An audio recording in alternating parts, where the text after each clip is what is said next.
I always thought people were so cute when they have the little cheeks and they're like rosy, but mine are pretty plain.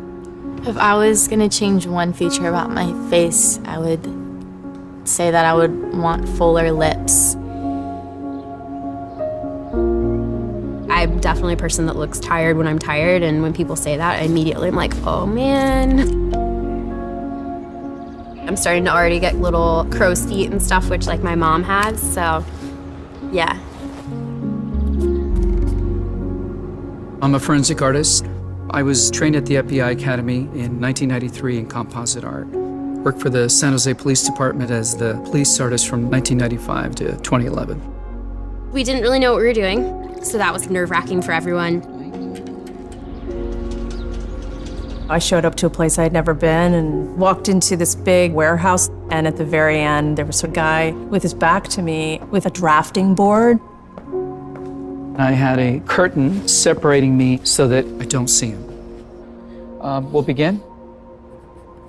First of all, tell me about your hair. Brown, long, I guess a little bit past my shoulders.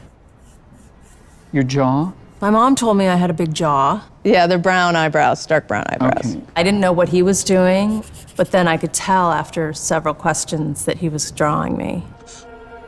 Tell me about your chin. I guess I haven't really compared it to anyone else's chin, but especially when like I smile, I just feel like it kind of protrudes a little bit.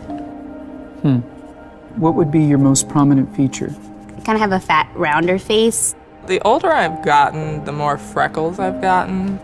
You sort of realize, oh man, now I have to talk about myself and think about my looks.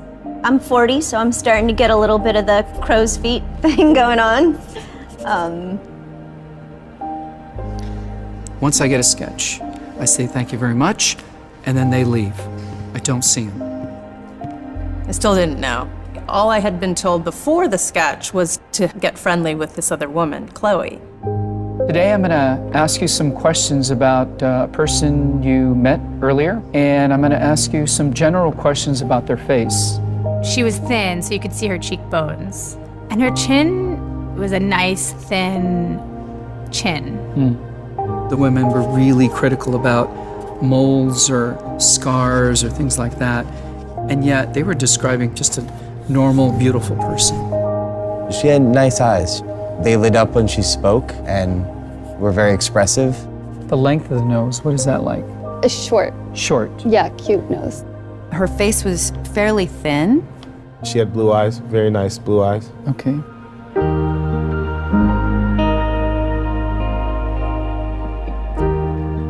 So here we are. So this is your self-described image. And then somebody else described you and I did this sketch.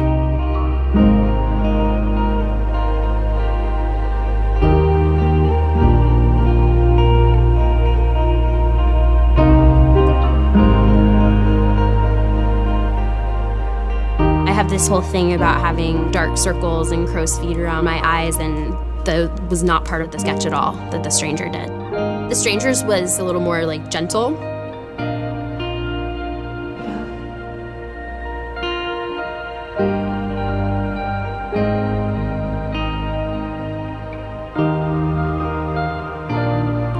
It's pretty different.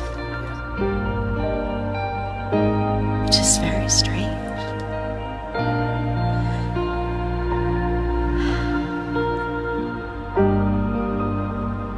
She looks closed off and fatter. She just looks kind of shut down. Sadder, too. The second one is more beautiful. You think they're catching more of that from you? Yeah.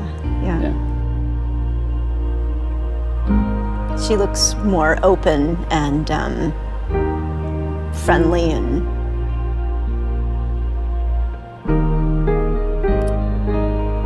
happy.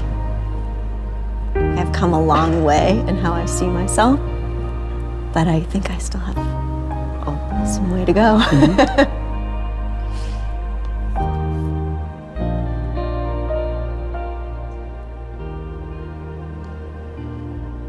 have some work to do on myself. Do you think you're more beautiful than you say? Yeah. Yeah. Chloe's perception was so clearly different. Her picture looked like somebody I thought I would want to talk to and be friends with, like a happy, light, much younger, much brighter person.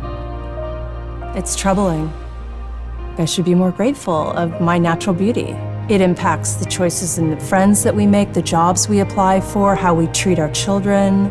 It impacts everything. It couldn't be more critical to your happiness. Our self-perceptions are generally kind of harsh and unbecoming when really that's not how the world sees us.